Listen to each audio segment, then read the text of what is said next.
Okay, dear students, today we are going to start the last part of our amines, that is chemical properties of aromatic amines. हमने chemical properties पहले specially aliphatic amines तक करी थी, ठीक है? हमने उसी पे फोकस किया था. आज जो भी मैं reactions करवाऊंगी, that is focus on the aromatic amines. अब एरोमेटिक अमाइंस को स्टार्ट करने से पहले वी शुड बेसिकली अंडरस्टैंड जो ये एरोमेटिक अमाइंस होते हैं they are what type of directing, मतलब ये ऑर्थो पैरा डायरेक्टिंग है, मेटा डायरेक्टिंग है, व्हाट काइंड. तो इसको समझने के लिए सबसे इंपॉर्टेंट क्या होता है कि that I should make you understand कि एनिलीन में सपोज हम एरोमेटिक अमाइंस की बात कर रहे हैं तो हम एनिलीन का एग्जांपल पहले ले रहे हैं, ठीक है? तो जो एनिलीन होता है, ये अमाइंस होते हैं, ये किस हिसाब से अपना इलेक्ट्रोफिलिक सब्स्टिट्यूशन रिएक्शन देते हैं. ये पैरा डायरेक्टिंग होते हैं, ऑर्थो डायरेक्टिंग होते हैं, पैरा ऑर्थो दोनों होते हैं, या ये मेटा डायरेक्टिंग होते हैं. तो इसके लिए हम लोगों ने रेजोनेंस इसकी ऑलरेडी क्लास 11th में भी पढ़ रखी है, तो we are going to start again. ठीक है, you know this is aniline and you have two electrons or a lone pair of electron over it, then you have a benzene ring down of it. अब क्या होता है, you know, ये जो electrons हैं दे जो एनिलीन ग्रुप होता है, जो एन होता है, उसके पास उसके इलेक्ट्रॉन आर्क होता है. It has a tendency to donate the electron. So resonance में क्या होता है, आप जानते हो कि इलेक्ट्रॉन डीलोकलाइज होते हैं. तो जो ये पेयर ऑफ इलेक्ट्रॉन नाइट्रोजन के ऊपर अवेलेबल है, it get bonded with the benzene ring. Fine, it is contributed to the benzene ring. तो यहाँ पे पार्शियल डबल बॉन्ड कैरेक्टर आ जाता है NH2. इसकी वजह से दिस डबल बॉन्ड जो बेंजीन का खुद का अपना बॉन्ड है, it delocalize to is first position. ठीक है, तो ये पोजीशन कौन सी आप जानते हो, ऑर्थो पोजीशन है. तो इलेक्ट्रॉन आपके ऑर्थो पोजीशन में डीलोकलाइज हो गए. इसके बाद व्हाट हैपेंस, आपको पता है ये डीलोकलाइजेशन चलती रहती है. अब this pi electron will be forming a bond and this bond will be forming a electron. ठीक है, इलेक्ट्रॉन पेयर. तो अब इलेक्ट्रॉन कहाँ पर आ गए, ऑर्थो सॉरी पैरा पोजीशन पे आ गए. पहले था ऑर्थो पे, अब आ गए पैरा पे. तो again you have a bond here and a bond here. ठीक है, अब इसके बाद अगेन वही डीलोकलाइजेशन होगा. ये वाला पाई इलेक्ट्रॉन पेयर बॉन्ड बनाएगा और ये बॉन्ड आपका पाई इलेक्ट्रॉन पेयर बनाएगा. ठीक है, ये इलेक्ट्रॉन इसके आगे जाके डीलोकलाइज हो जाएंगे. तो अब इलेक्ट्रॉन यहाँ आ गए and bond is shifted to this side and this side. अब यहाँ पे NH2. ठीक है, अगेन क्या होगा, ये बॉन्ड अपना वापस जाएगा, तो ये अपना बॉन्ड यहाँ पे कंट्रीब्यूट करेगा ये इलेक्ट्रॉन पेयर. तो ऐसे ऐसे इलेक्ट्रॉन पेयर अपना डीलोकलाइजेशन होते जाता है. रेजोनेंस में बेंजीन रिंग पे इलेक्ट्रॉन डीलोकलाइज हो जाता है. जो नाइट्रोजन ने अपना इलेक्ट्रॉन पेयर डोनेट किया था वापस उसको मिल गया, और जो बॉन्ड थे आपके अल्टरनेटली शिफ्ट हो गए. तो ये रेजोनेंस होती है. तो इस रेजोनेंस को जब आप मेरे साथ बना रहे होगे तो आपको खुद समझ में आएगा कि जो एनिलीन होती है वो ऑर्थो पैरा डायरेक्टिंग होती है. तो आपको ये समझाने के लिए ही मैंने ये स्ट्रक्चर्स बनाए थे कि एनिलीन या aromatic amines are ortho para directing. कोई भी जो इलेक्ट्रोफाइल आएगा, जो इलेक्ट्रॉन लविंग स्पीशीज होगा, जो बेंजीन रिंग में इसलिए अटैक करेगा क्योंकि उसको इलेक्ट्रॉन चाहिए, तो वो किस पोजीशन पर अटैक करेगा, mainly ortho para.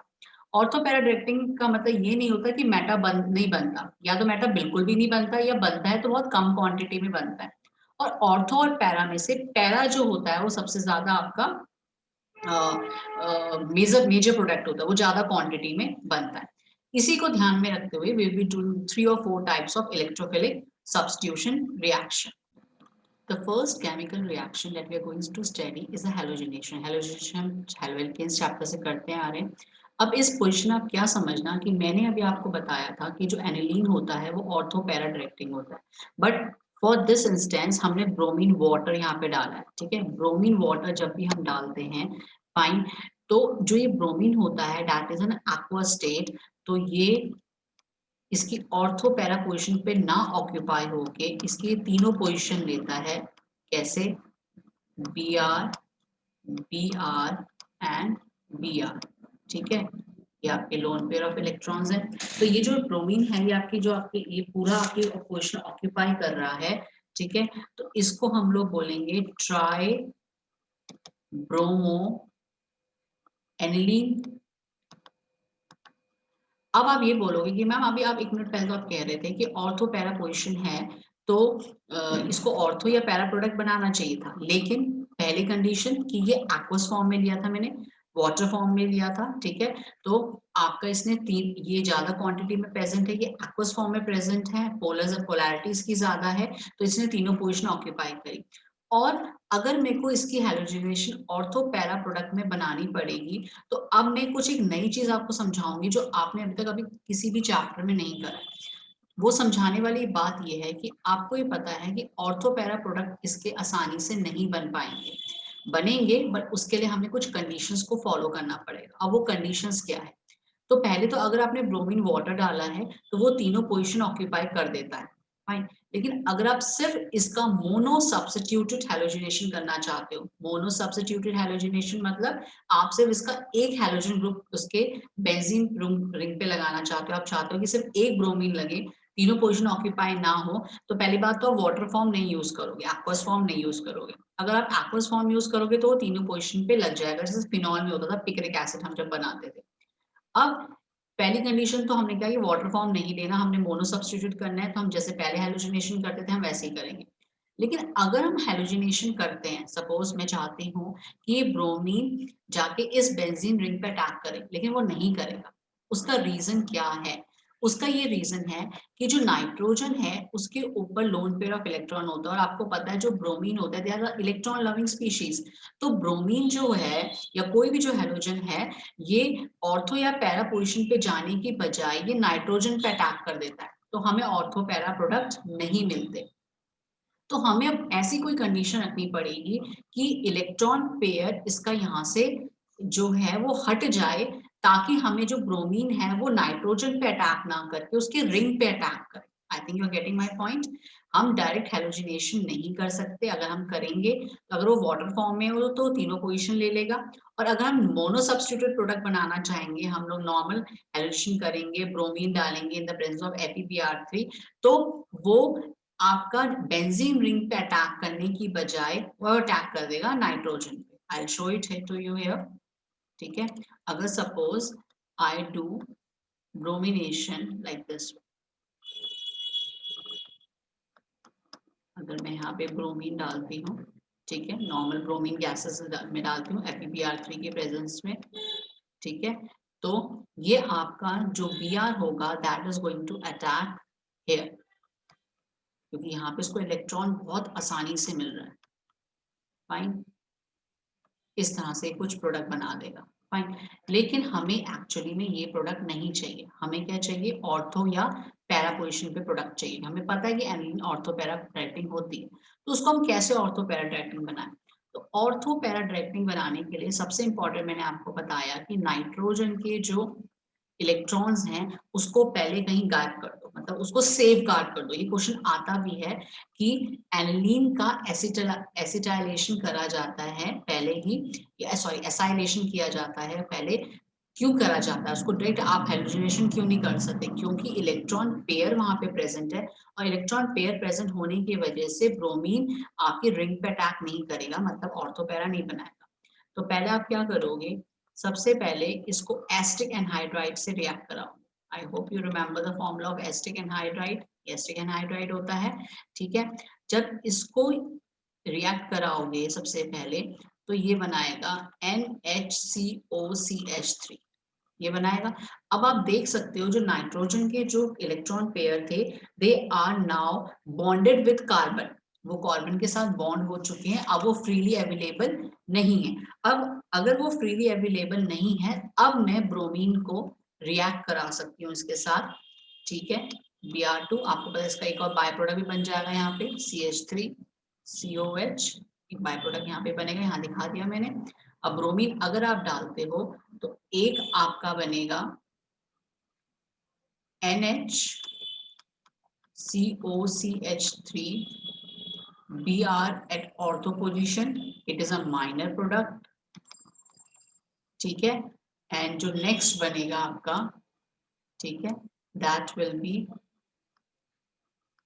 Your major product NHCOCH3, and that is your para product, this is your major product, ठीक है।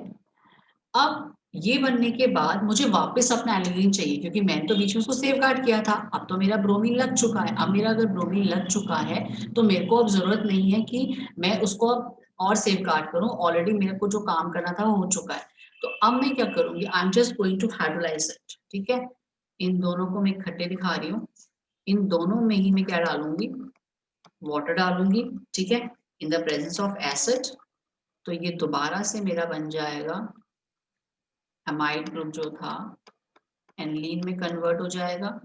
This was my para position and then it was my ortho position. ठीक है, एक ortho बना और एक मेरा para बना।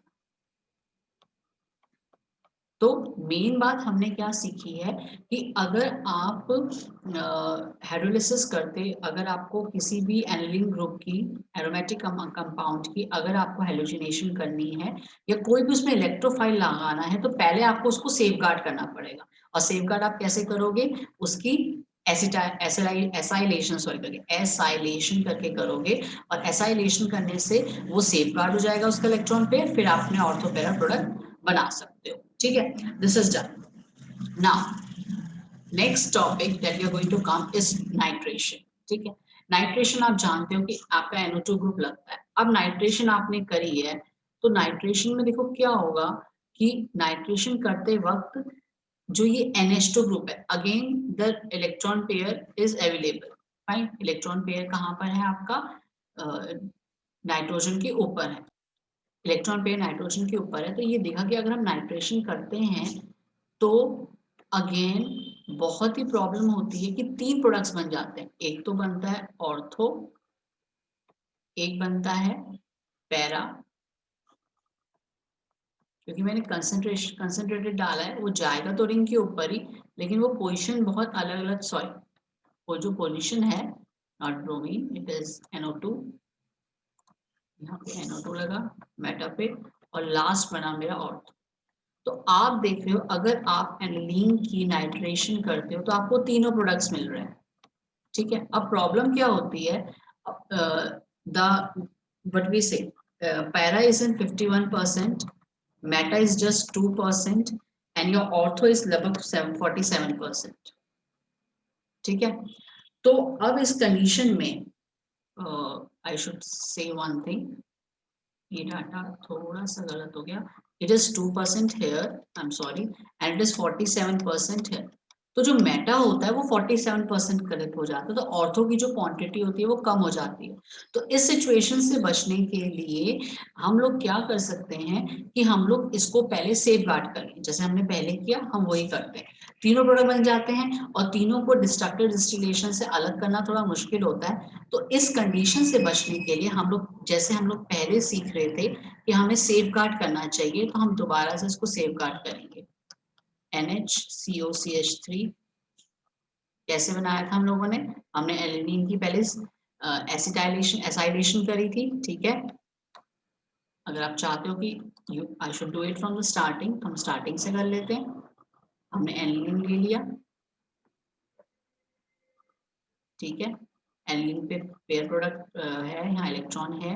इसके बाद हमने इसको सेफ गार्ड करना है। तो सेफ गार्ड करने के लिए आपको मैंने बताया था कि आप एसाइलेशन करो, और एसाइलेशन करने की वजह से ये आपका जो इलेक्ट्रॉन पेयर हो गया, पहले सेफ गार्ड हो गया। अब इसमें आप कंसंट्रेटेड HNO3 डालो विद कंसंट्रेटेड H2SO4, मतलब नाइट्रेशन के प्रोडक्ट, नाइट्रेशन के एजेंट डालो, तो आपका जो प्रोडक्ट आएगा वो नाइट्रेशन वाला ही आएगा। लेकिन अब आपको सिर्फ और सिर्फ 2 मेजर प्रोडक्ट बनेंगे, एक तो पैरा और एक इसी का आपका ऑर्थो। अब आपको डिस्ट्रक्टिव डिस्टिलेशन करने की भी जरूरत नहीं है, आपको दोनों प्रोडक्ट आपके प्रॉपर क्वांटिटी में मिल गए। ठीक है, अब इसके आप हाइड्रोलिसिस कर दो दोनों की, वाटर डाल दो in the presence of your H+। ठीक है, तो वापस से जो NHCO3 ग्रुप है वो एनिलीन बन जाएगा और आपका साथ साथ नाइट्रेशन भी हो जाएगा।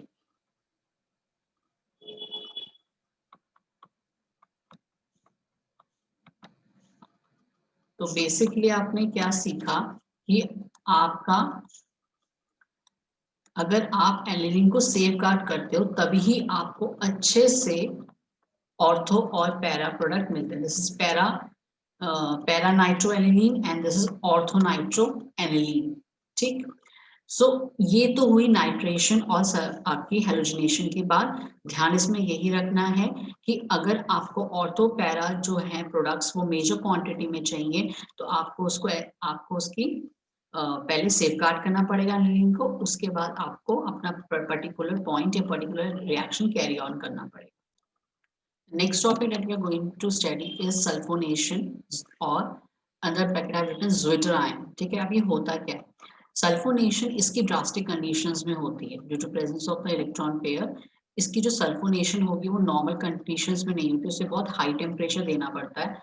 तो एनिलीन की जब आप सल्फोनेशन करते हो तो आपको पता है जब एनिलीन की सल्फोनेशन होगी तो वो आपका सल्फाइड ग्रुप अपने इसमें लगाएगा। जैसे H2SO4 अगर ब्रेक होता है तो that is ionized into H plus and HSO4 negative। ठीक है, तो ये दोनों जो आयंस हैं they get attached with the एलिनील ग्रुप Y, क्योंकि यहाँ पे 2 इलेक्ट्रॉन पेयर हैं। ठीक है, इसके वजह से ये पूरा एक सॉल्ट बना देता है this one NH3HSO4। Alanine H positive को एक्सेप्ट कर लेता है, साथ साथ HSO4 नेगेटिव को भी। ठीक है, अब ऐसी सिचुएशन में जहां पे दोनों कैटायनिक और एनायनिक स्पीशीज प्रेजेंट होते हैं, देखो जैसे यहाँ पर आपका बेसिक ग्रुप भी है और एक एसिडिक ग्रुप भी है। ठीक है, तो हम लोगों ने ऑलरेडी सरफेस केमिस्ट्री में इस चीज को पढ़ा था कि जहां पे एसिडिक और बेसिक ग्रुप दोनों लगे होते हैं it behave like a zwitterion। तो जो एनिलीन जो सल्फोनेशन होती है एनिलीन की वो उसको zwitterion बना देती है, बिकॉज उस टाइम पे इस पोजीशन पे इस पॉइंट पे आपके पास उसमें एसिडिक ग्रुप भी लगा और बेसिक ग्रुप भी लगा है, तो हम उसको क्या बोलते हैं। और ऐसा ऐसा कंपाउंड जिसमें जो एट द सेम टाइम उसमें एसिडिक ग्रुप भी होता है और बेसिक ग्रुप भी होता है तो हम उसको क्या बोलते हैं, zwitterion बोलते हैं। और zwitterion बहुत इंपॉर्टेंट होता है क्योंकि ये जो ये यूज होता है ये काफी तरह की ड्रग्स और डाइज में यूज होता है। तो कभी कभार क्वेश्चन आ जाता है कि what do understand by zwitterion या draw the zwitterion of aniline, तो आप ये पूरी रिएक्शन करके दिखाएंगे। ठीक है, zwitterion में बस इतना ही ध्यान रखना कि अगर आपके किसी कंपाउंड में एसिडिक और बेसिक ग्रुप दोनों प्रेजेंट है तो वो zwitterion की तरह रहता है एक particular pH, and they are very important for drugs and dyes industry. Clear?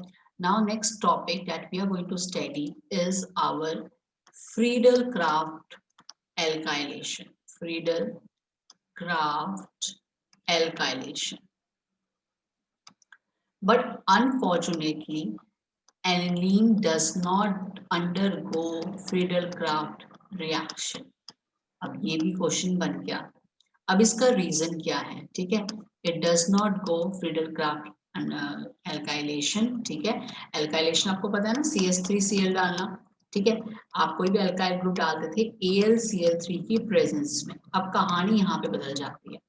आपको पता है जो एनिलीन है ये लोएस्ट बेस है क्योंकि ये इलेक्ट्रॉन डोनर है, and whereas this AlCl3 is a lowest acid। ठीक है, तो अगर आप इनका रिएक्शन करवाते भी हो तो ये दोनों क्वाटरनरी, ये दोनों मिलके पहले क्या बना देते हैं, क्वाटरनरी सॉल्ट बना देते हैं। ठीक है, क्योंकि एक एसिड और एक बेस है, तो जब एसिड और बेस रिएक्ट करता है तो ऑब्वियसली आपको पता है कि वो एक क्वाटरनरी सॉल्ट बनाता है। ये हाईली गुड लुईस बेस है और AlCl3 highly good Lewis acid है। तो इसके वजह से इन लोग का जो एल्काइलेशन हम लोग डालना चाहते थे या मतलब हम चाहते थे कि ऑर्थो पे CH3 ग्रुप लगे या पैरा पे CH3 ग्रुप लगे जैसे एल्काइलेशन में लगता था, तो वो नहीं लग पाता क्योंकि ये दोनों मिलके क्वाटरनरी सॉल्ट बनाते हैं। राइट, तो अगर आपके पास एक क्वेश्चन आता है कि why does this reaction aniline does not go Friedel-Crafts reaction, तो आप यही लिखोगे aniline is a lowest base and AlCl3 is a lowest acid, therefore they when alkylation take place instead of forming a methyl group या getting attached ortho para position at with methyl, it forms the quaternary salt। ठीक है, तो quaternary salt कैसे बनता है ये भी दिखा देते हैं। C6H5NH2 है, ये आपका एनिलीन है, मैंने इसको कंडेंस्ड फॉर्म में लिखा हुआ है और AlCl3 यहाँ पर। तो of course this is going to attack in this position, ठीक है। तो ये बनाएगा C6H5NH2 AlCl3 नेगेटिव, ठीक है। ये आपका कंपाउंड बनेगा। तो ये क्या है, यहाँ का क्वाटरनरी सॉल्ट है, इसलिए एनिलीन आपका क्रिस्टल रिएक्शन नहीं दिखाता। ओके, तो ये सारे आपके केमिकल रिएक्शंस खत्म हो चुके हैं। अब जो रिएक्शंस बचे हैं they are in the form of test, कि हम कैसे पहचानेंगे कि आपका कोई भी प्राइमरी, सेकेंडरी और टर्शियरी अमाइंस है, उसको आप कैसे डिटेक्ट करोगे लेबोरेटरी में। So here's the last topic to distinguish between primary, secondary and tertiary amines. अब primary, secondary और tertiary amines में से वो एलिफेटिक भी हो सकते हैं, वो एरोमेटिक भी हो सकते हैं। तो हम लोगों को कैसे समझना पड़ेगा कि अगर मैंने जब केमिकल रिएक्शन पढ़े थे तो मैंने काबिल अमाइन टेस्ट उस टाइम में बताया था। तो काबिल अमाइन का अगर रिएक्शन भी है, it also act as a test. क्यों टेस्ट है, बस यहाँ पे ये चीज ध्यान रखना, जो काबिल अमाइन होता है वो सिर्फ प्राइमरी अमाइंस के लिए होता है, ठीक है। Please remember this is for only primary amines. जब प्राइमरी अमाइंस आपके क्लोरोफॉर्म से और alcoholic, do remember this alcoholic, क्योंकि वो एक डिहाइड्रेटिंग एजेंट की तरह एक्ट करता है और पानी एलिमिनेट करता है, ठीक है। तो जब आपका chloroform and alcoholic KOH primary amine से रिएक्ट करता है तो आपके क्या बनाता है, वो आइसोसाइनाइड बनाता है, जिसकी पंजेंट स्मेल होती है, और वो पंजेंट स्मेल इतनी स्ट्रॉन्ग होती है कि आप उसको डिटेक्ट कर सकते हो, ठीक है।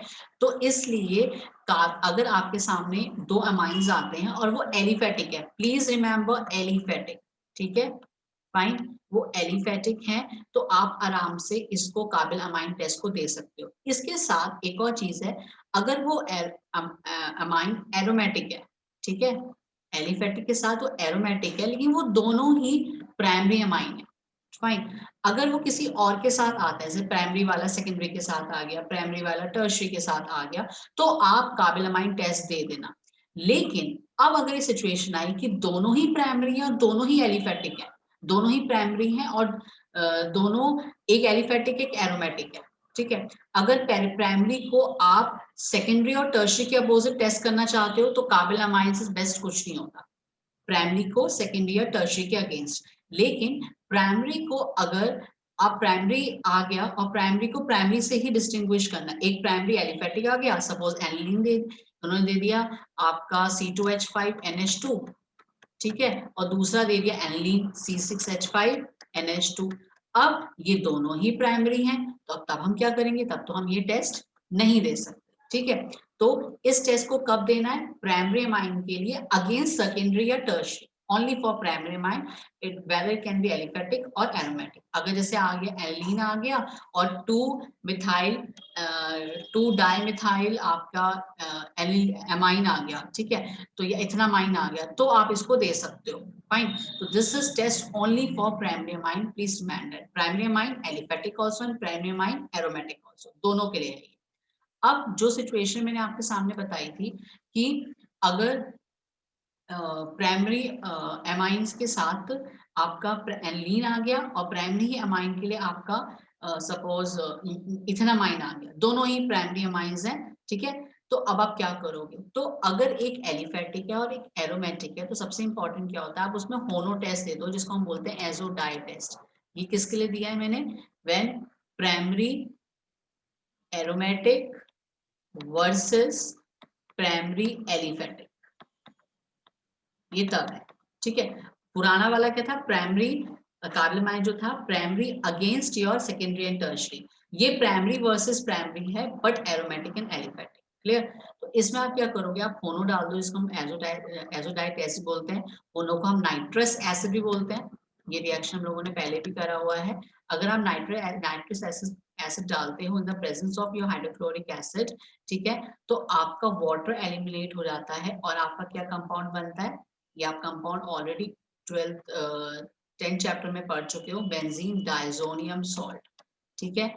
डाइजोनियम सॉल्ट क्यों बोला, क्योंकि जो बेंजीन के ऊपर कंपाउंड है, this one is called your diazo compounds, ठीक है, जहां एन ट्रिपल बॉन्ड की बॉन्डिंग बन रही होती है वो एजो कंपाउंड्स होते हैं, mainly use for dyes and drugs industry, ठीक है। तो ये आपका एजोडाइट टेस्ट है। अब इसके अगेंस्ट अगर आ गया आपका एलिफेटिक कोई अमाइन आ गया है, तो जैसे आपने सपोज C2H5NH2 ले लिया, अगर आप इसमें होनो डालते हो, ठीक है, तो ये आपका बनेगा C2H5OH। तो यहाँ पे अल्कोहल बनता है और यहाँ पे एजो कंपाउंड्स बनते हैं। तो यही डिस्टिंग्विश कर जाता है उनके कलर्स में एरोमेटिक एंड एलिफेटिक के लिए, ठीक है। अब दोनों आ रहे हैं, दोनों ही एरोमेटिक है। अब किस में आ गया आपका, दोनों ही क्या है, aromatic compounds, sorry aliphatic compounds है, ठीक है। अब आप प्राइमरी के लिए तो आपको मैंने बहुत कुछ बता दिया। अब अगर सेकेंडरी और टर्शरी आ गया तो क्या करोगे, प्राइमरी और टर्शरी आ गया तो चलो आप काबिल अमाइन दे दो, तब तो चल जाएगा। लेकिन एक सेकेंडरी अमाइन दे दिया उन्होंने और एक उन्होंने टर्शरी अमाइन दे दिया, तब क्या करोगे, तब आपको हेल्प करता है हिंसबर्ग टेस्ट। इसको यहाँ पे लिख लो, सेकेंडरी वर्सेस टर्शरी, ठीक है। तो इसमें क्या करोगे, ये होता है बेंजीन सल्फोनिक एसिड, क्योंकि ये बनता ही सल्फोनेशन से, सल्फोनिक एसिड, ठीक है, ये बना। आप अगर इसको प्राइमरी अमाइन में डालते हो तो आपका HCl एलिमिनेट हो जाता है and it forms a compound like this, ठीक है, H और यहाँ का Cl निकल गया तो ये बन जाएगा NHNR, ये बन जाएगा, ठीक है। And this compound is soluble in KOH। अगर आप इसको किसी भी बेस में डालते हो तो ये कंपाउंड जो होता है, ये जो डायजो कंपाउंड बनता है, ठीक है, इसको आप KOH में सॉल्युबल होता है। पहले लेकिन इसका नाम लिख लेते हैं, that is your N alkyl benzene sulphonamide, sulphonamide double bond carry कर रहा है तो अमाइड ग्रुप्स, ठीक है। And this is soluble in KOH, ये आपके KOH में सॉल्युबल है। तो सेकेंडरी में क्या होगा, ठीक है, सेकेंडरी यहाँ पे 2 लगाना भूल गई थी, सेकेंडरी ग्रुप है तो सेकेंडरी में भी ये ऐसे ही कंपाउंड बनाएगा, ठीक है, S डबल बॉन्ड हो और यहाँ बनेगा N एंड दीस 2 R, ठीक है, अल्काइल ग्रुप लगे।